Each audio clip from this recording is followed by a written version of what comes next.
Okay, we're almost done, guys. But yeah, you get Braylon Swords Dance.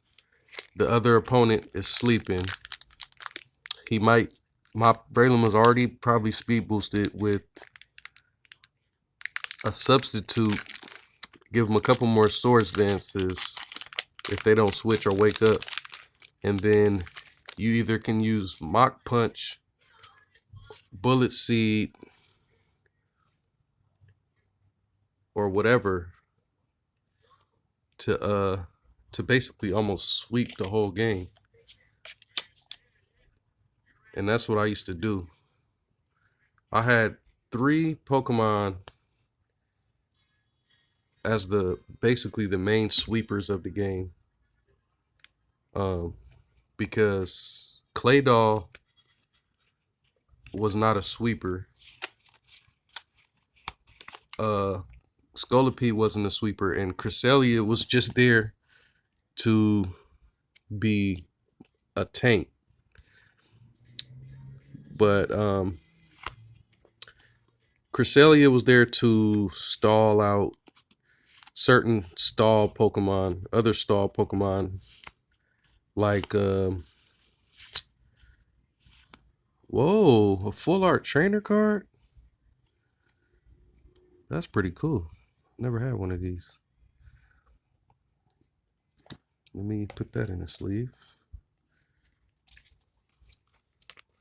I'm not sure how popular Bruno is. I know a lot of people have been using him in certain decks. Especially that Malamar deck, the new Malamar Rapid Strike deck. A couple other decks probably use him as well, but I'm not sure how uh how often he's been being used. So yeah, boom. Um, so I was talking about Cresselia, right? And I was just saying how I have three main sweepers. The team is basically built around Manaphy because on its own, Manaphy doesn't have to have speed boosts. Manaphy can just kind of be fast enough to hold its own and take out three Pokemon without a speed boost. But if Manaphy is speed boosted, then Manaphy will sweep anything in the game. Just point blank. It don't matter unless it's like a Blissey, because Blissey I think has so much HP, like it's hard to just one shot a Blissey or something.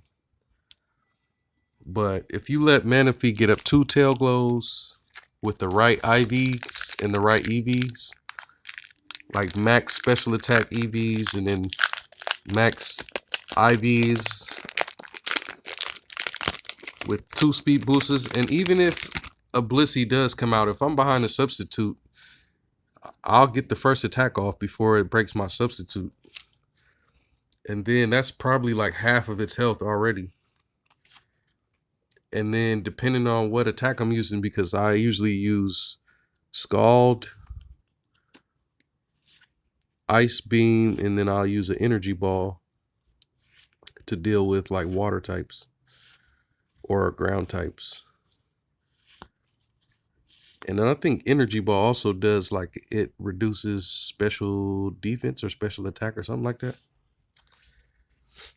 So that's another thing that Energy Ball does. But yeah, Energy Ball was good for knocking out Quagsire because Quagsire has Unaware.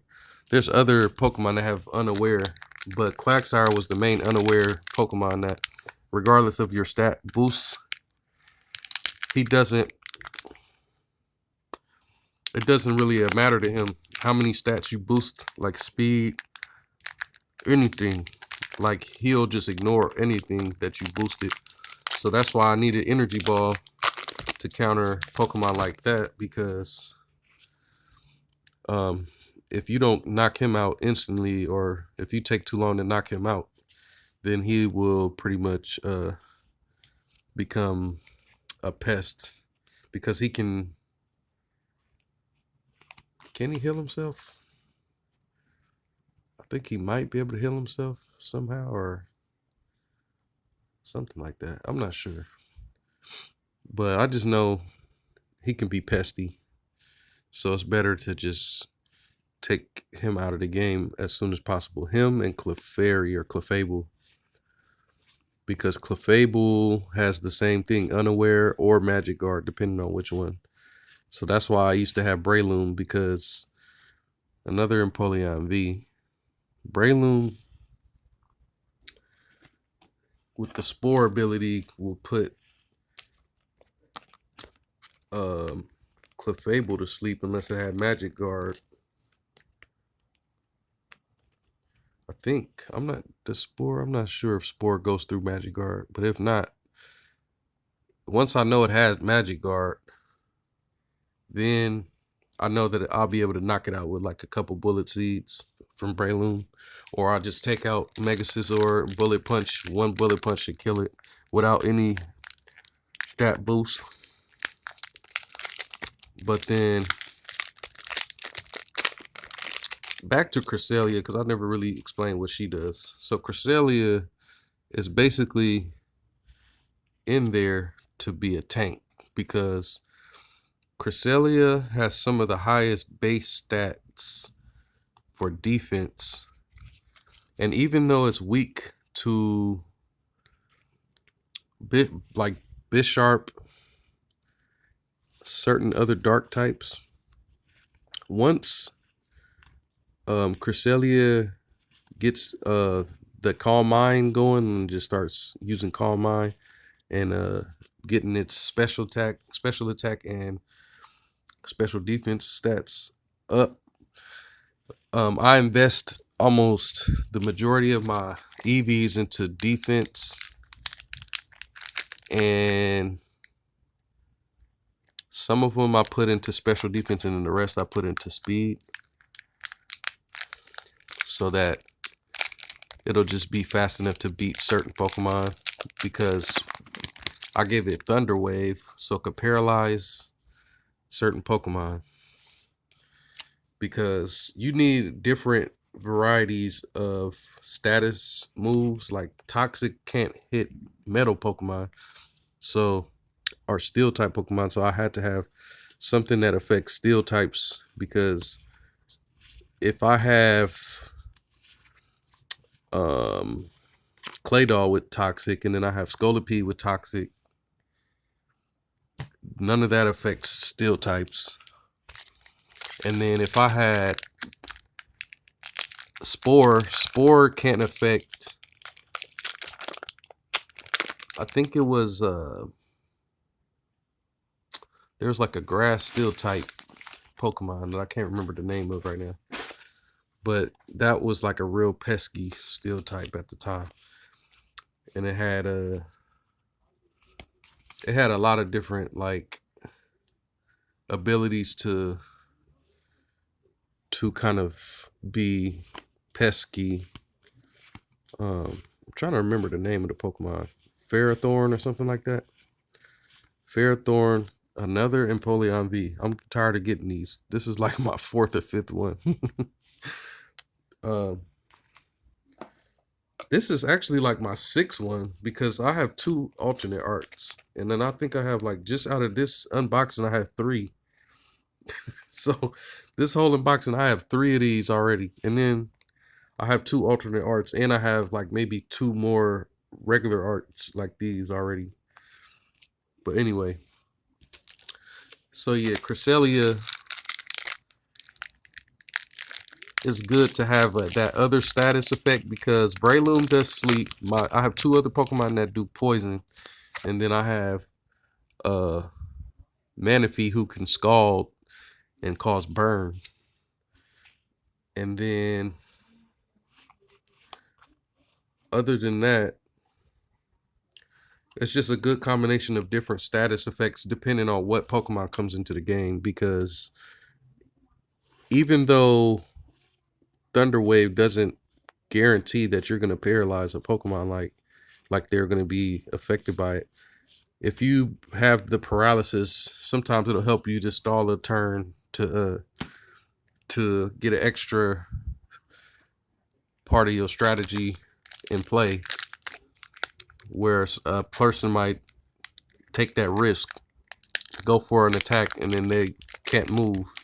Or if it's just you versus one other Pokemon, and that Pokemon was faster than you, and they might have had the advantage, and then they might have been stronger, so at the end of the game, it would have just came down to you and that Pokemon.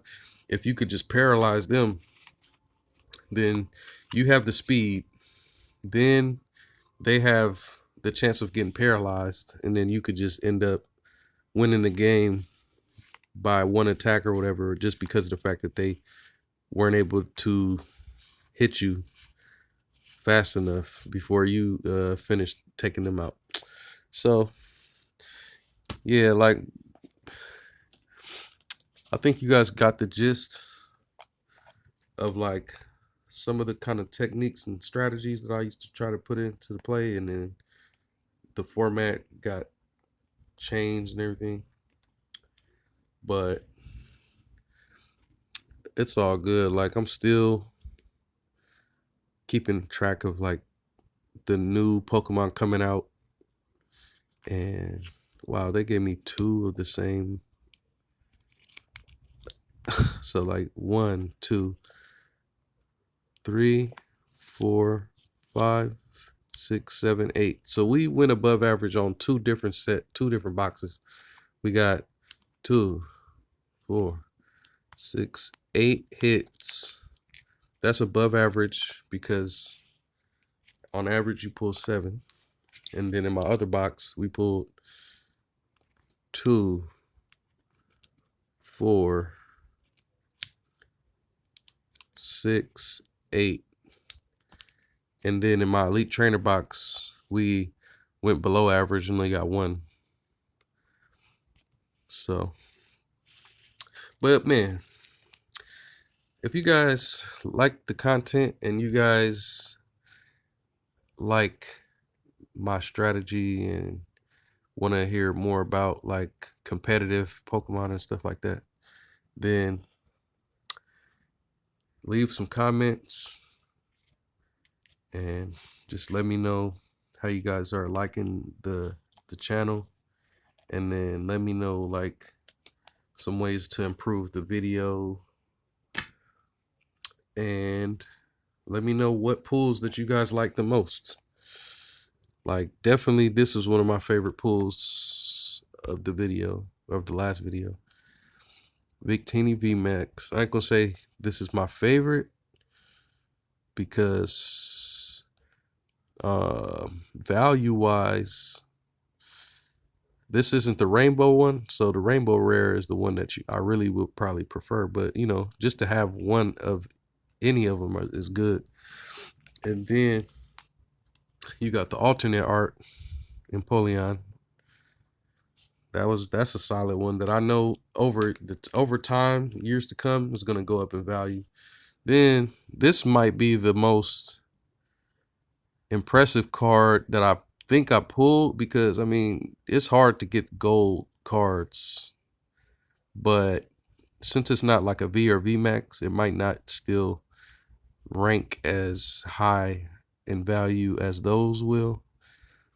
Plus, it's a single strike card, and the more popular sets right now are rapid strikes. But I think if I get this graded and keep it in good condition, that depending on like the viability of this card in the years to come, like how people might view it and what it might be worth, it'll just be definitely pretty solid to have in the collection, just in case when the value goes up. I paid close to like $92 for a booster box. So if you calculate those 2 booster boxes plus this, in about like maybe 2 or 3 years, this card might be worth both of those boxes. And that's crazy. So let's see. These are kind of whack. Like, I don't know, the competitive uniqueness of this card.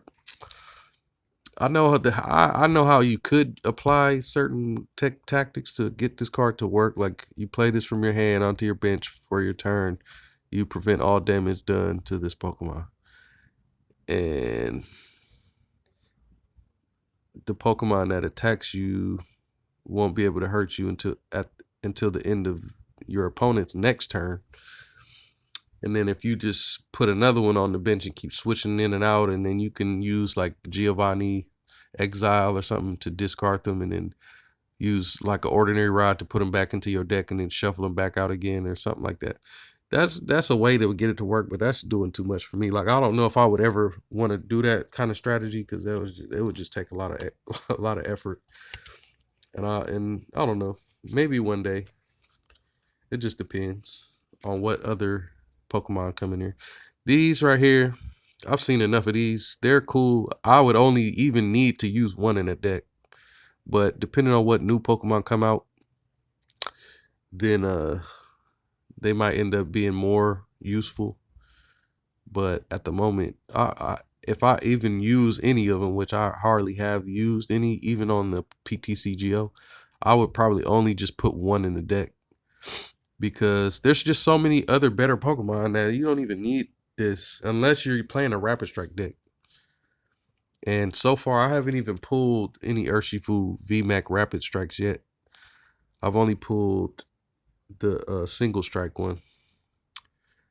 So this would be cool for a single strike. Any deck, really, if you prefer. If you're not using Marnie, Bruno's cool, especially if you're using like a single prize Pokemon deck. And just having a full art trainer card is cool, because those, I like full arts. I know they're going to go up in value, or they already have went up in value. They're being sought after like crazy everywhere. And I wonder how many I'll be able to get. I probably won't be able to get any pack fresh, because all of the older packs are just people are buying them out like crazy. But if I could just, I guess, buy singles, they're probably gonna be a little bit more expensive. But you know, once I start to get my income where I want it to be, then I could just, you know, go splurge and buy certain things. So that's why I need a lot of people to support my content, support this channel. You know, doing this YouTube thing is like a slow grind, so I don't expect this channel to blow up overnight. But hopefully, when I build this community up, all of my supporters and people that are going to be kind of like helping this channel grow, you know, will kind of be able to contribute to me, you know, getting more products to promote on the channel, or just to post up for entertainment purposes, but also to kind of help build this collection as well. But then at the same time, just providing entertainment and content, and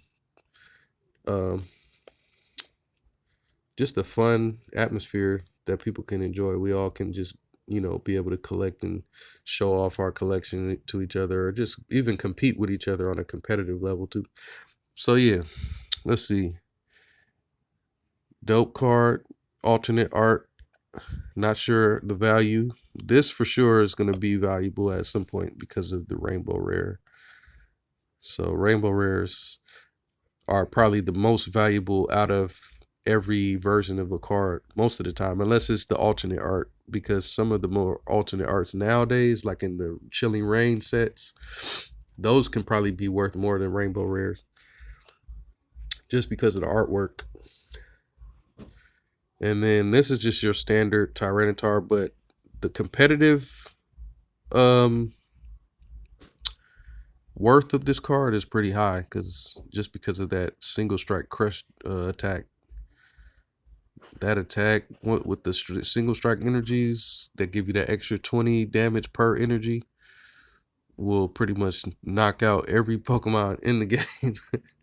So, but it just, you know, you got to have the right setup for it. And also this Urshifu VMAX, I like this, in my opinion, more than Urshifu Rapid Strike, but that's just me. Like, I feel like everybody uses the Urshifu Rapid Strike VMAX, and I understand why, because it can KO 2 Pokemon on the bench, and there's a whole bunch of stuff that they're just like, I think the game has gave Urshifu Rapid Strike the more favoritism, just because of like Octillery being able to search for cards, and then all these other new Rapid Strike cards that can just give it energy, like the Blaziken VMAX can just take energy out of the discard pile and put it onto it. So there's just so many different exploits that the game is giving Urshifu Rapid Strike VMAX over the Single Strike. But I still like the Single Strike just because of the fact that with those Single Strike energies, if you are able, and then it has the scroll where you just put one fighting energy on it, and any damage that gets done to this, it can do basically that time plus 10, or per damage counter on you, do 10 damage per damage counter. And that's a pretty good tech that they put in the game for this. But yeah, 270 damage, not including Single Strike energies, but with Single Strike energies is like over that, like basically 300 and some change. So man, if you had the right setup, and even if it was possible to use like a memory capsule, which will allow you to use like the regular V card, Urshifu V, you could just use his attack so you don't discard all your cards, but then you can't use that attack the next turn. Stuff like that, like different tactics. Then you have the Mustard, who will just let you play any single strike Pokemon from your deck. If Mustard is the last card in your hand, then he'll draw you 5 cards. Like, that's a good technique that I've tried. But this deck kind of takes a lot of things to go your way for it to really work, whereas the Rapid Strike is more consistent. So that's why it's probably a little bit better, but I still like this card, especially with this Tyranitar. If you can get both of these going, man, they will do some damage. And then, but now these are not even the Rapid Strikes or the Urshifus. Since Chilling Reign is out now, a lot of Psychic type Pokemon have came out. So these are weak to Psychic. So anyway, I'm done rambling. I appreciate y'all for coming. I'll catch y'all on the next one, and just comment, subscribe, and everything like that. And I'll talk to y'all on the next one. All right, out.